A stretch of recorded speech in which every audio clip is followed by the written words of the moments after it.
Diabetes کیا ہے. آپ کے شوگر کے اندر، آپ کے بلڈ کے اندر کتنے ملی گرام پر ڈیسی لیٹر شوگر اویلیبل ہے. اس نمبر سے آپ گیج کرتے ہیں کہ آپ نارمل ہیں، پری ڈائبیٹک ہیں یا ڈائبیٹک ہیں. سو آپ کے خون کے اندر کتنے ملی گرام شوگر اویلیبل ہے، یہ میٹرک ہے سمجھنے کا کہ آپ ڈائبیٹک ہیں یا نہیں ہیں. آپ کے خون میں شوگر آئے گی کہاں سے؟ جب آپ کی فوڈ بریک ڈاؤن ہوتی ہے تو آپ کے سیلز اور مسلس کو، مجھے لگتا ہے یہ میرا بایولوجی کا ٹیسٹ ہو رہا ہے. نہیں، یہ صرف آپ کا نہیں ہے. دیکھیں، میں تو کچھ بھی کلیم نہیں کر رہا. میں تو صرف میں I am trying to make you understand something بہت کلیئر جو ہم شاید میں بھی دھیان نہیں دیا. اگر شوگر کی وجہ سے آپ کو ڈائبٹیز ہوتی ہے کہ آپ کے خون میں شوگر کے لیولز بڑھ گئے، اور ابھی ہم نے تھوڑی دیر پہلے یہ بھی ڈسکس کیا کہ شوگر لیولز صرف چینی اور میٹھے سے نہیں ہوتے، بیکاز کاربوہائیڈریٹس بھی شوگر ہے.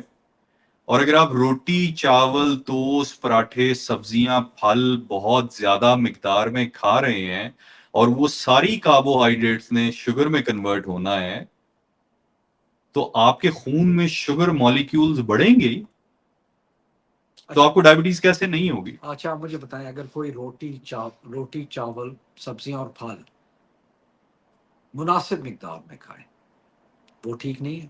ساتھ گوشت بھی مناسب مقدار میں کھائے، تاکہ وہ جو ہم واپس آتے ہیں. نہیں، آپ نے ٹھیک کہا.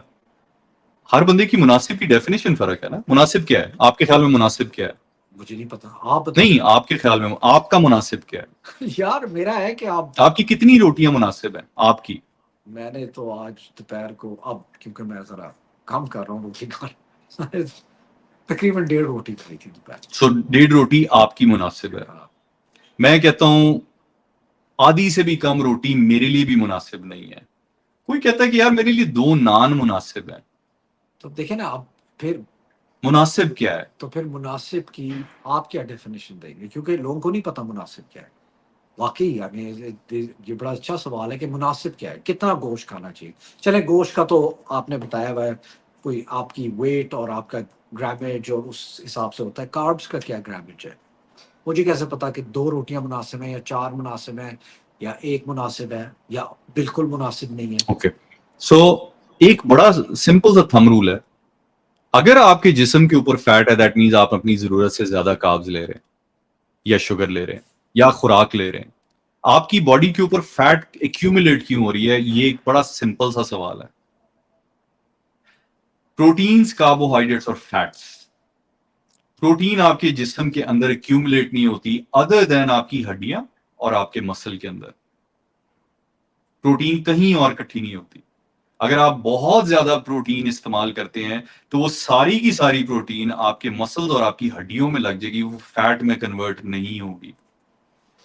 فیٹ اگر آپ لیتے ہیں، دیسی گھی، مکھن، تیل، چکنائی، یہ فیٹ کی شکل میں ہی آپ کے جسم کے اندر، آپ کی سکن کے نیچے اور آپ کے آرگنز کے ارد گرد اکٹھی ہو جائے گی. شوگر بھی فیٹ میں کنورٹ ہوگی اور وہ بھی آپ کے جسم میں سٹور ہو جائے گی. ایک سورس آف انکم ہے جو آپ کے جسم میں سٹور نہیں ہوتی، پروٹین.